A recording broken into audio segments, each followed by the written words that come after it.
आज देश भर के मेडिकल स्टोर बंद हैं। ऑनलाइन दवा बिक्री के विरोध में केमिस्ट और ड्रगिस्ट एसोसिएशन ने देशव्यापी हड़ताल का आह्वान किया।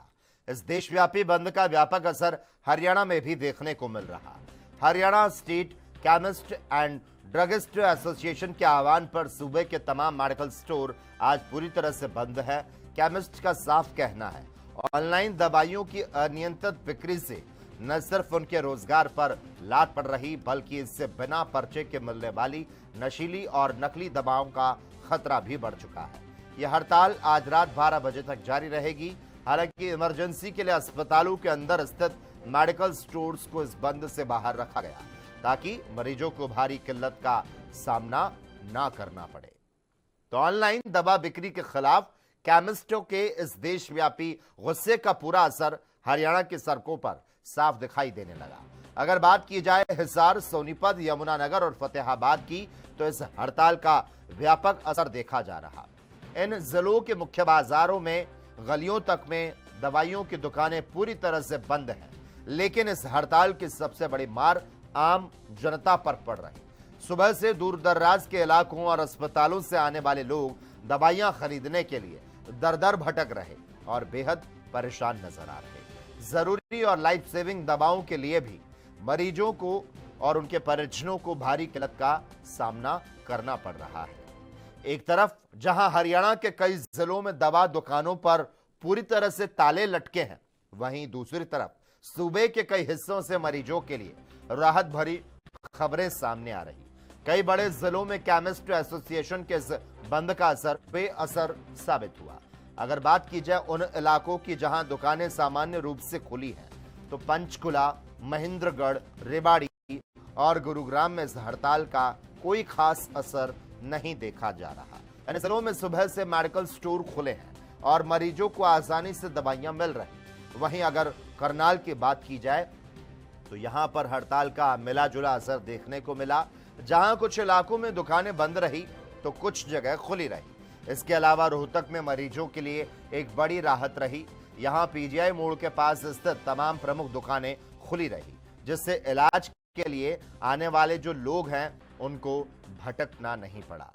इस देशव्यापी बंद के बावजूद अस्पतालों के अंदर चल रहे तमाम मेडिकल स्टोर पूरी तरह से खुले नजर आए। एसोसिएशन ने पहले ही यह साफ कर दिया था कि इमरजेंसी सेवाओं को बाधित नहीं किया जाएगा। इसके साथ ही आम जनता के लिए सबसे बड़ी राहत की बात यह है कि सभी सरकारी जन औषधि केंद्र भी सुचारू रूप से खुले रहे। इसका सीधा मतलब यह है, अगर किसी को बहुत ही जरूरी या फिर लाइफ सेविंग ड्रग्स की आवश्यकता है तो उन्हें पैनिक करने की जरूरत नहीं है। इमरजेंसी की स्थिति में मरीजों को दवाइयों के लिए कोई परेशानी नहीं होने दी जाएगी और वे सीधे नजदीकी अस्पताल या फिर जन औषधि केंद्र का रुख कर सकते हैं। आगे बढ़ेंगे। वहीं आम लोगों को आज काफी परेशानी का सामना करना पड़ रहा है, खासकर उन मरीजों को जिन्हें रोजाना दवाइयों की जरूरत होती है। बंद के दौरान कई जगह पर केमिस्ट संगठन ने प्रदर्शन करते हुए सरकार से ऑनलाइन दवा बिक्री पर सख्त नियम लागू करने की मांग की। आइए अब सुनते हैं इस मुद्दे पर लोगों और दवा विक्रेताओं का क्या कुछ कहना है।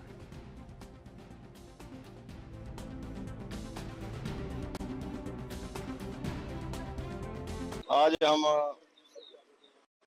एमएलए साहब को ज्ञापन इस बात कर दिया है कि आज ऑल इंडिया ने हमारी जो पेरेंटल बॉडी है उसने एक 24 घंटे का बंद बुलाया है।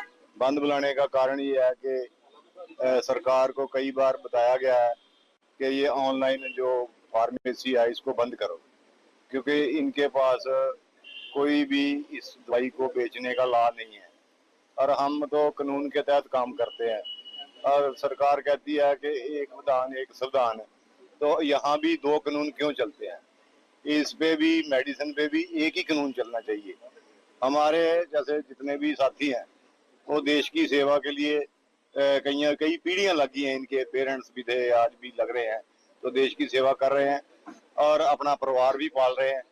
और ऑनलाइन वाले 35% मार्जिन देते हैं, जबकि हमें जो मार्जिन मिलता है 18 से 22% तक मिलता है। भाई साहब, ये हड़ताल अपने जो ऑनलाइन मेडिसिन आने लग रही है उसके लिए हम जैसे जितने फार्मासिस्ट हैं, अपनी पूरी ड्यूटी दे रहे हैं। इसके अलावा फिर भी लोग ऑनलाइन की तरफ जा रहे हैं, जिसमें लगभग दवाइयाँ, नकली भी दवाइयाँ आजकल आप खबरों में सुन रहे हो कि नकली दवाइयाँ भी आ रही है। तो मैं जनता से ये अपील करूँगा भी हमारा जो फार्मासिस्ट है उनसे ही मेडिसिन ली जाए, ऑनलाइन ना लेके। ठीक है, इसमें मतलब पेशेंट भी नुकसान है, इसमें पेशेंटों का भी, और लगभग फार्मासिस्ट अपनी पूरी ड्यूटी दे रहे हैं तो हमारा भी इसमें नुकसान है।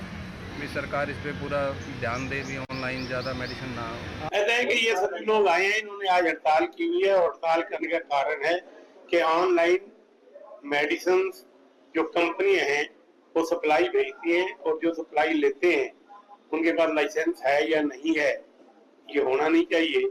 लाइसेंस वाला केमिस्ट जो है वो लाइसेंस धारक होता है, और मुझे तो जो जानकारी है शायद फार्मेसी का कोर्स किया हुआ होना इसके लिए जरूरी होता है। वो किनको दवाई भेज रहे हैं, किनको नहीं भेज रहे, ये उनको पूरी जानकारी नहीं होती होगी, मेरा ऐसा मानना है। और ये ऑनलाइन बिक्री को कानून के दायरे में लाने के लिए पहले कानून बनाएं और फिर उनको दवाई दें। ऐसा करेंगे तो